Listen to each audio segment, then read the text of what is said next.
Ayatollah Ali Khamenei ইরানের জনগণের কাছে শুধু একজন নেতা নয়, বরং গৌরব, সাহস আর শক্তির এক প্রতীক। প্রাণের অভিভাবকের জানাজা ও রাষ্ট্রীয় বিদায়ে কান্নায় ভেঙে পড়েন হাজারো মানুষ। আয়াতুল্লাহ আলী খামেনি আমাদের হৃদয়ে, আমাদের আত্মায়, আমাদের অস্তিত্বের গভীরে চিরকাল বেঁচে থাকবেন। তিনি আমাদের সবার সঙ্গে, আমাদের প্রিয় ইরান এবং সমগ্র উম্মার সঙ্গে চিরকাল থাকবেন। তাই আমরা কখনোই তাকে বিদায় জানাবো না। আমাদের শহীদ নেতা ছিলেন অত্যন্ত প্রজ্ঞাবান। শহীদ ইমাম ইরান এবং ইসলামের ভবিষ্যৎ নিয়ে যে দূরদর্শিতা রেখে গেছেন তা বিবেচনায় নিয়ে আমরা অবশ্যই ভবিষ্যৎ সম্পর্কে আশাবাদী। তেহরানের বিশাল প্রার্থনা হলে শায়িত রয়েছে ইরানের প্রয়াত সর্বোচ্চ নেতা আয়াতুল্লাহ আলী খামেনির মরদেহ। একে একে সেখানে হাজির হয়েছেন president Masoud Pezeshkian, parliament speaker Mohammad বাকির কালিবাফ, পররাষ্ট্রমন্ত্রী আব্বাস আরাকচি সহ শীর্ষ নেতারা। কেউ নীরবে প্রার্থনা করছেন, কেউ চোখের জল মুছছেন। ৩৭ বছর দেশের সর্বোচ্চ নেতৃত্ব দেয়া মানুষটিকে শেষ বিদায় জানাতে আবেগে ভারী হয়ে উঠেছে পুরো পরিবেশ।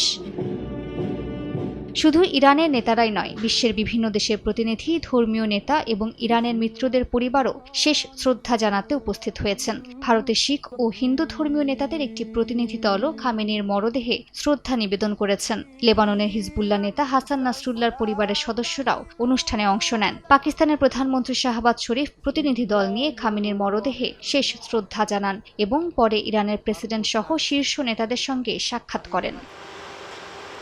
তবে এবার ইউরোপীয় দেশগুলোকে আমন্ত্রণ জানায়নি তেহরান। ইরানের ভাষ্য, যুক্তরাষ্ট্র ও ইসরায়েলের সামরিক অভিযানে যারা প্রত্যক্ষ বা পরোক্ষভাবে সমর্থন দিয়েছে তাদের এই অনুষ্ঠানে আমন্ত্রণের প্রশ্নই ওঠে না। ফলে খামেনির শেষ বিদায়ের আয়োজন, শোকানুষ্ঠানের পাশাপাশি আন্তর্জাতিক অঙ্গনে ইরানের রাজনৈতিক অবস্থান ও মিত্রতারও স্পষ্ট বার্তা হয়ে উঠেছে।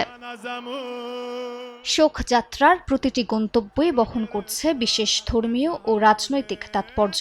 ক্ষমতার কেন্দ্র তেহরানের পর মরদেহ নেওয়া হবে শিয়া ধর্মীয় শিক্ষার প্রাণকেন্দ্র কোমে, যেখানে অন্তত ২০ লাখ মানুষের উপস্থিতি প্রত্যাশা করা হচ্ছে। এরপর ইরাকের পবিত্র শহর নাজাফ ও কারবালা হয়ে শেষ গন্তব্য হবে মাশহাদ। শিয়া ইসলামের অষ্টম ইমামের মাজার এবং খামেনির জন্মস্থান হওয়ায় সেখানে আরও প্রায় ৪০ লাখ মানুষের অংশগ্রহণের আশা করছে ইরান। মালিহা সুহরওয়ার্দী, সময় সংবাদ।